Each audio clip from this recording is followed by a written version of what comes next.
Hi, and welcome to And So Much More. I am here with Jamie Day. Hello. Which might be my new favorite name that I've ever heard.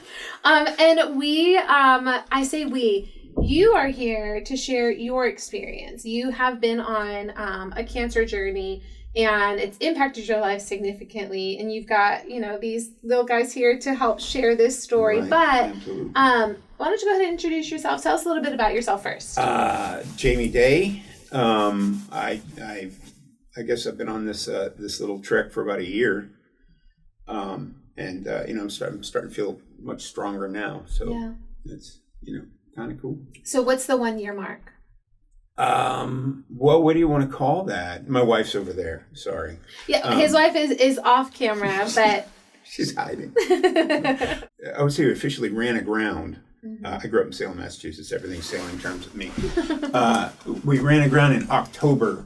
We came back from a film festival, and it had an uncomfortable thing in my throat, and I thought I had strep throat, something like that. And I asked Wifey to take a look down my throat with a flashlight, and she said, "Holy expletive."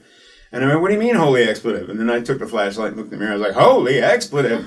And it was wow. Yeah, it was a gruesome little thing growing in the back of my throat. So you could actually see it. It was... Yeah, it was smiling at me. I didn't like it at all. Yeah, I wouldn't like that at all either. Yeah. So, off we went to, I think I had to put, so we were training people to ride horses, and I was like, "Oh, you guys go do your thing, and I'm going to run over to the emergency room." And we didn't tell anyone why or anything like that. Yeah. But it's funny because as much as I believe in positive thought, I was like, here's cancer. Yeah. I was like, there's only one thing that looks at you like that and smiles at you. And so you kind of knew. I had a very strong suspicion, and this one's a little medical genius, so she kind of knew too. It's a good partner to have. Yeah. Oh, absolutely. I don't know what I did.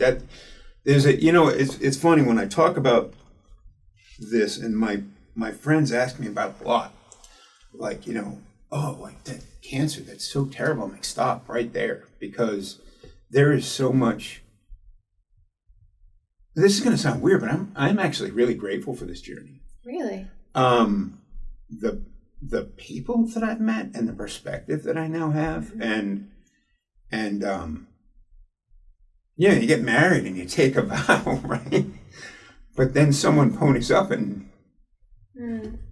takes care of you, and you just realize, what the hell did I ever do to deserve this person, right? Yeah. But the people that I met, the perspective I have now, having done this, I mean, I almost feel like a whole new person, actually. And it's strange, but as rough as this was, and it was rough. I don't think I would trade it for the world. Yeah, experience like that weird? Changes you. No, it doesn't. Strange. I think that experiences like that change who you are. No, you're fine. Water bottle. And it's a growing experience. To come out on the other side of it is huge. So you kind of have to ask yourself at the beginning of the thing, it's like, who are you going to be in this thing? And I guess if there was one thing that I could say going into this, if you find out, you welcome to the show, right? You're going to find out that you're going to do the cancer thing. I guess I just set my head in the beginning. It was like, I'm not going to sad sack this. I'm just going to try and be the goofiest son of a gun in the room. I think I did that.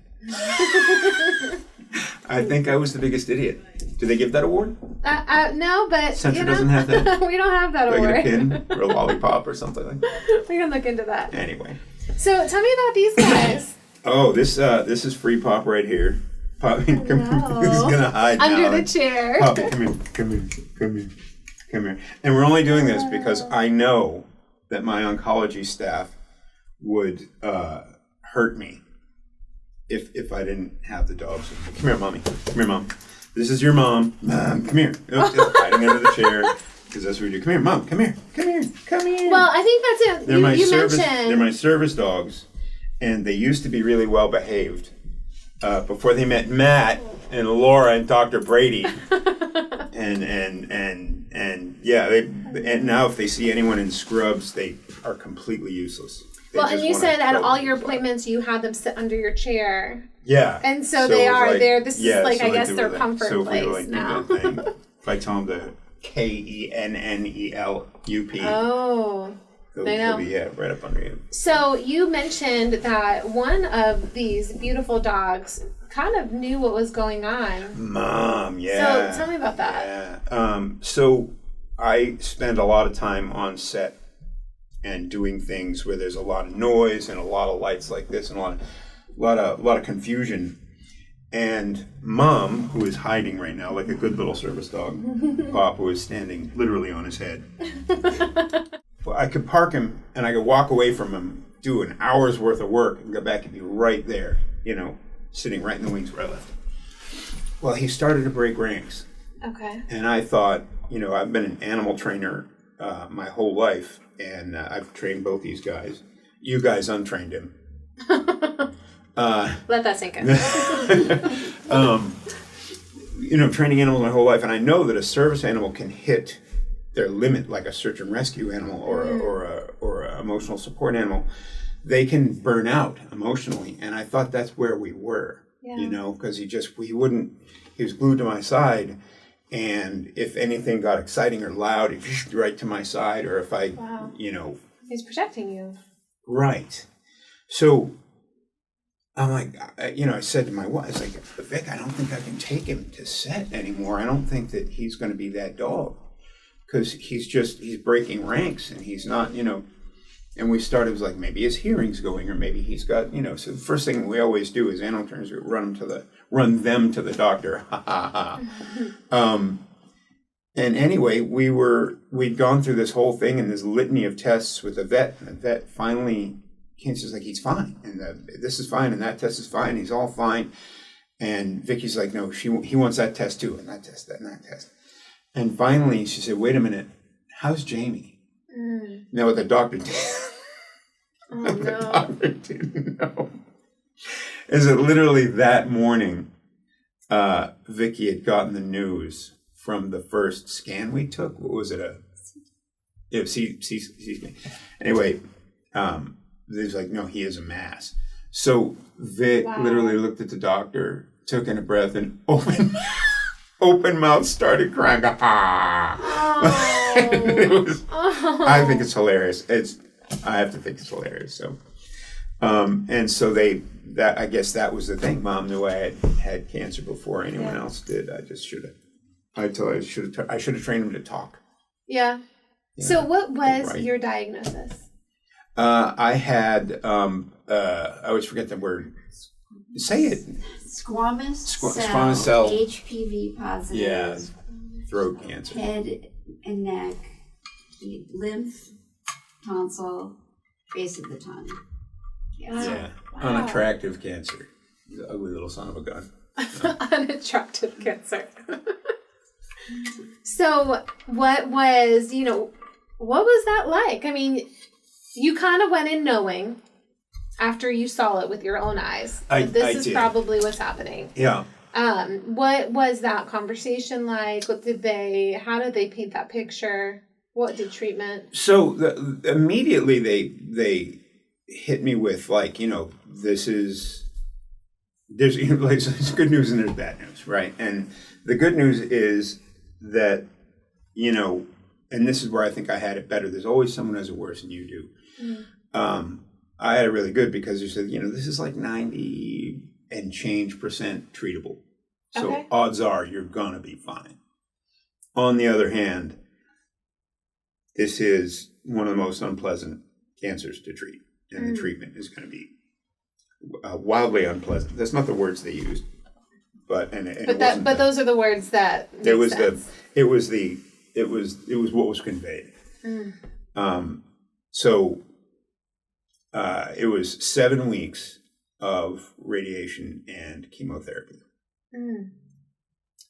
And to your face. Right here. As a matter of fact, I still have no beard down here where they. Oh wow! But it was funny. The beard fell out at one point. I was scratching my chin. I was like, "Aw." Like, really have you had a beard like your whole adult life? So Was here's that the thing. weird? It's like when I say I work on set, I'm an actor, and Okay. my agent kind of locked the beard when I first got into it. It's like, don't ever, and here I'm like, "Plugh." And then the chin starts to swell. I'm like, well, I'm done. We're done here. One friend of mine, and again, it's like when I talk about perspective, it's like I met all these guys that were, that just had it. It's like, how many, there's like, you go in and there's a locker room and you wait in the locker room and you have the opportunity to talk to, a bunch of other guys who are in there for whatever it is that they're going through. Mm-hmm. Yeah, it's been 30 weeks of radiation. And I'm just like, I heard that. And I was like, because it was, at first it doesn't, it's almost like at first there's nothing to it. Like everybody warned me. I was like, oh, this is no problem.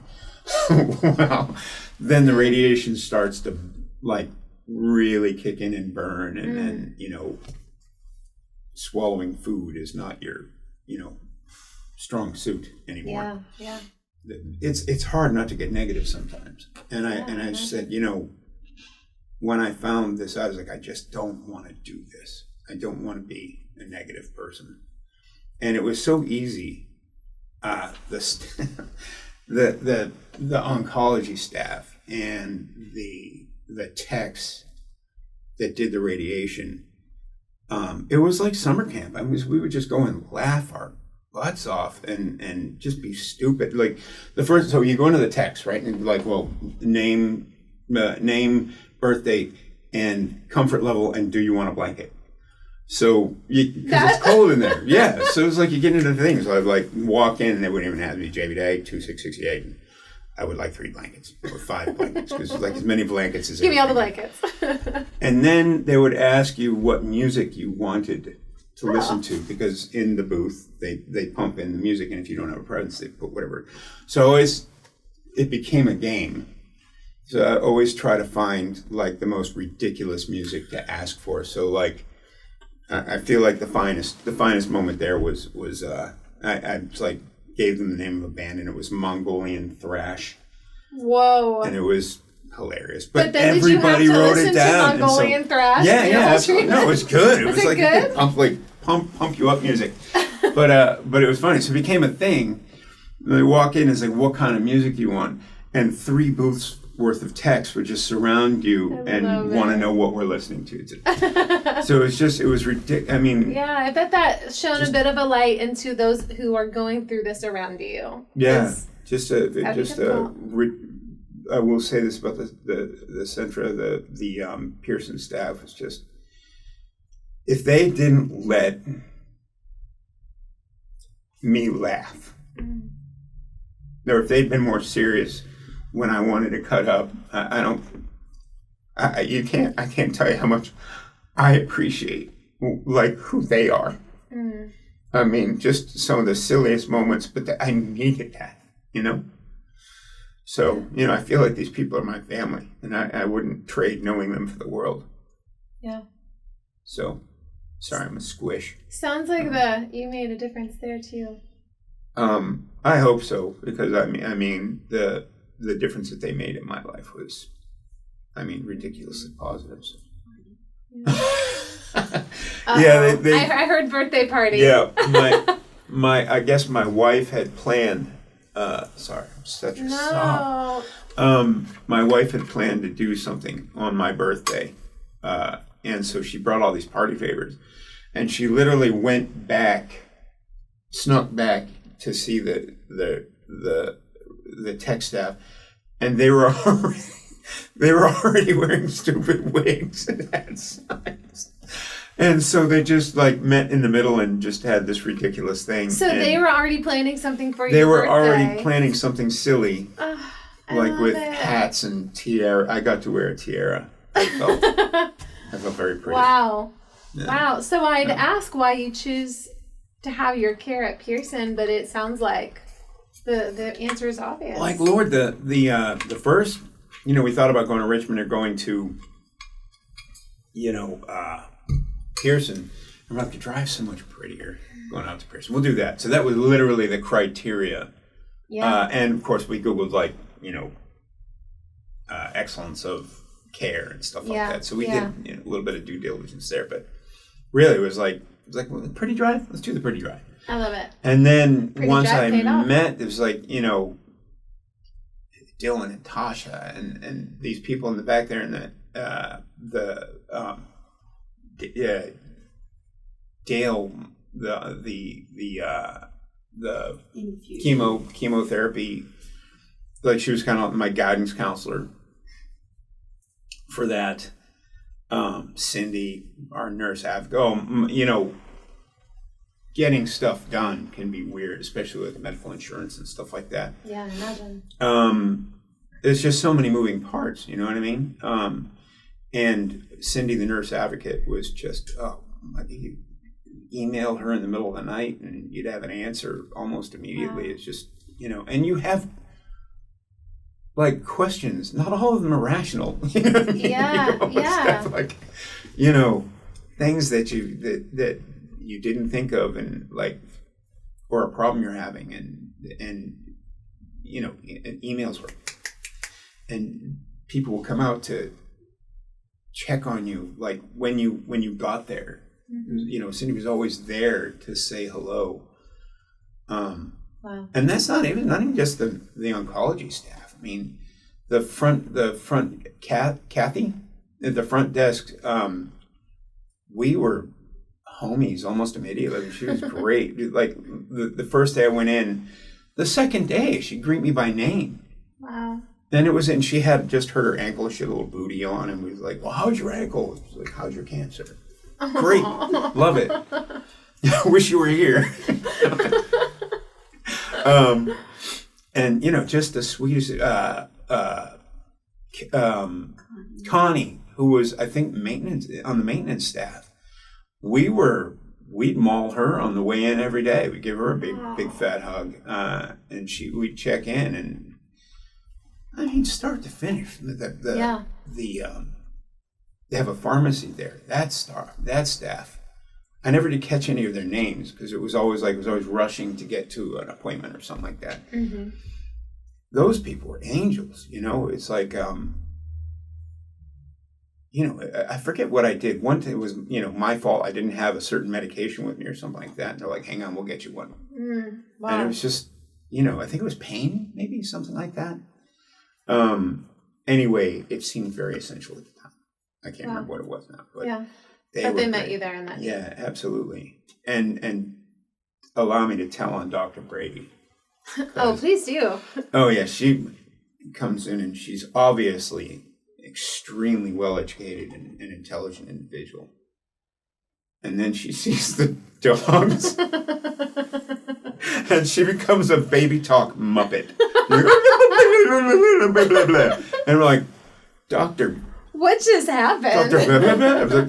So it was just, it was amazing. And then they would leave, like they'd run out. They have a lint brush apparently somewhere, because someone would just like pull that out of thin air, and suddenly because their scrubs would just be covered, nightmarishly covered in all kinds of. Oh, worth it. Yeah. Totally worth it. But yeah, that's why I was like, I knew if I didn't bring the dogs in here, someone would hurt me. Yeah. Matt would probably give me the biggest amount of. So what does life look like now? Right now, it's like. Because you said this impacted you so much. It is, and it's like, so, you start off and you're strong, and I can do this. I immediately, gave cancer a face, and I have friends who are artists, and I'm like, you gotta draw pictures of. Oh no. You gotta draw pictures of me doing heroically awful things to these, and I described the tumors to them, because they had, like, one was long and like kind of lean, and that was one of my lymph gland, and then the meatball with the tentacles. With the tentacles, yeah. And then, so this one guy, he just, and I ride horses and I have the dogs, so then I have this great thing in my library at home. It's me. Oh no. I'm on a horse, and I have a sword, and I'm charging these two Greeblies on, and there's a dog running next to me, and I'm like, that's what I want right there. Put that on the wall, and concentrate on playlists of I mean, that is taking putting on a mindset to the next level. It was, I don't know, essential for me. I think everybody else's journey was. It's gonna look different. But anyway. It starts off like that, and just oh, but I made a war hammer. It was a framing hatchet. Like a Thor hammer? Yeah, oh yeah. And it was like a framing hatchet that broke 1,000,000 years ago, and it was sitting in the garage, and I drilled out the handle, and I put in this big long handle. It was my cancer-slaying war hammer. So there's that. So anyway, and then, your strength, especially chemotherapy, and the throat cancer. My throat cancer homies, boy, there's going to be a time where you feel weak, and you feel terrible, and you're in your chair, and the mindset of I'm just sitting across from my greatest enemy, very politely sipping cups of poison until one of us expires. But these are the images that God was like, it's going to be you. I'm going to make it. Want another? Come on. And so, you get to the point where you can't help out. And the guys who had no one, oh yeah, you're what? No, I live alone. How do these guys do it? And I only met guys because it was the guys' locker room. I think it would have been awkward if I went into the ladies' locker room. Yeah, probably. Hey guys, how are you? Tell me your story. Jail?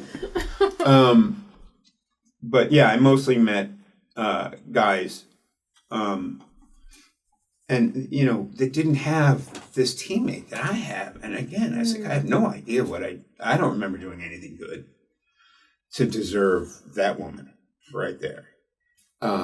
But we have a farm with 6 horses, 7 horses, and we have a bunch of dogs, and there's the house and the farm, and it's a lot of work to sustain. It's a ton of work, and then emails to doctors and scheduling, and invariably something's going to go wrong with your insurance. Something's going to slip through the cracks. There's all these moving parts, and she's doing that, spending hours on the phone, and I'm in my chair on morphine,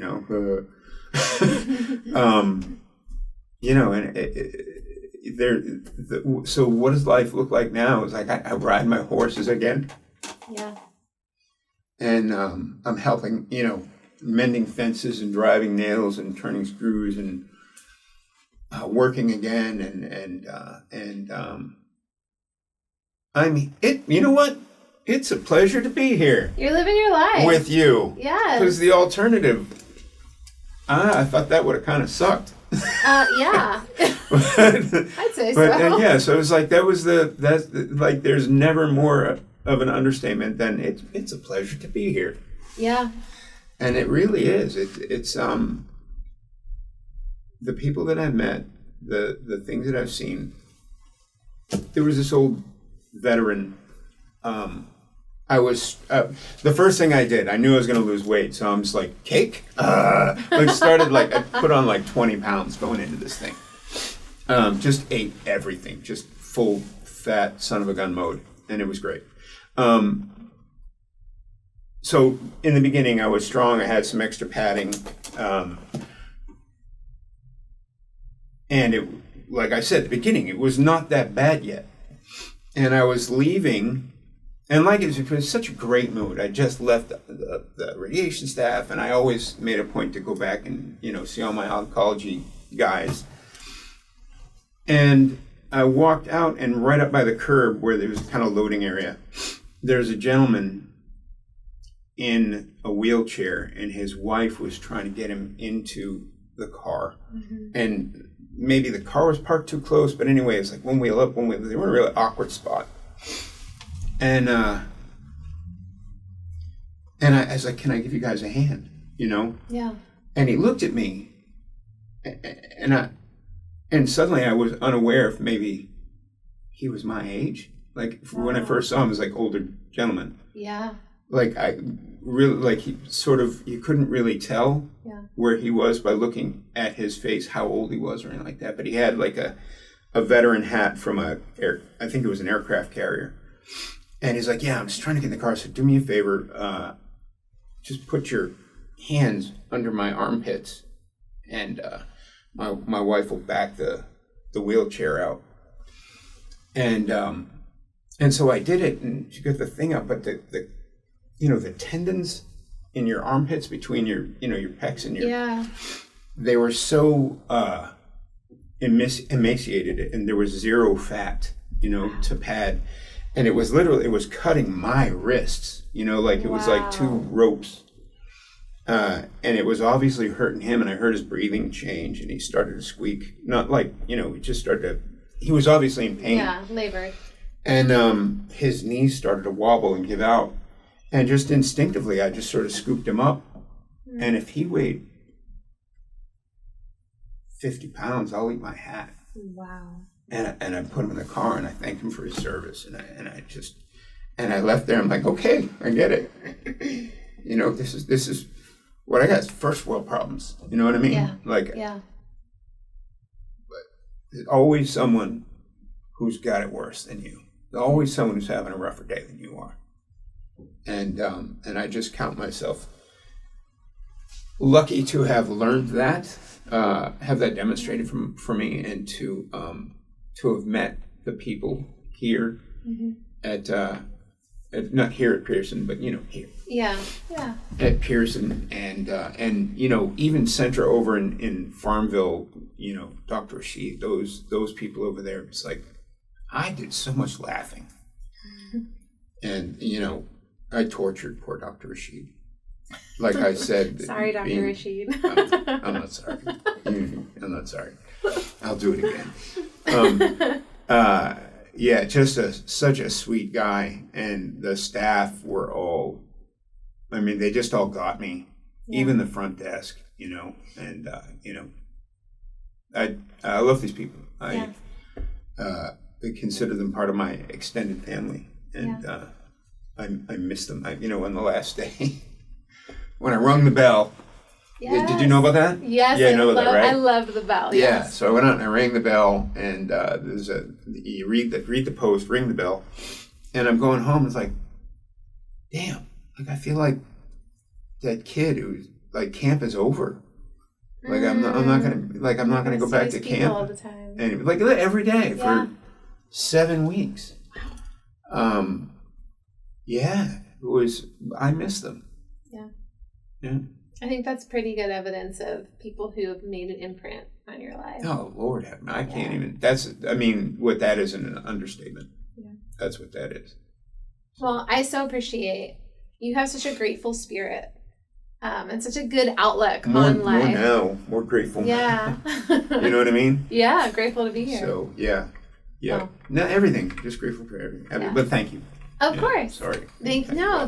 Thank you for sharing, and thank you for being vulnerable with your whole cancer experience. And we wish you well. Thank you. I'll take that. Wish you guys well too. And thank you all for joining us on And So Much More.